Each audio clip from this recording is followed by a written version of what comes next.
Les empreses del sector agroalimentari i turístic són les que més préstecs han sol·licitat en aquest darrer any.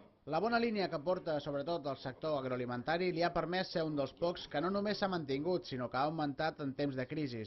Per tal de poder ajudar aquestes empreses des del territori, la FOEC farà de mitjancera entre les empreses i l'Institut Català de Finances, que ja té obertes diverses línies de crèdit per valor de més de 1.600 milions d'euros. A la demarcació de Girona, el valor mitjà dels préstecs concedits es troba entre els 200 i els 300.000 euros. Aquesta línia de finançament, que està tenint molt èxit, doncs la mitja aproximada està en 200.000 euros. Per tant, una miqueta, depèn de la línia que anem a veure, la mitjana canvia. També s'ha parlat de la reforma laboral, on la patronal gironina FOEC ha reclamat que aquesta reforma que l'Estat preveu posar sobre la taula en els propers dies faci la contractació per part dels empresaris. El president Jordi Comas ha definit la reforma com la clau per resumir la situació econòmica actual. Les primeres mesures que han firmat COE amb els sindicats van per al bon camí.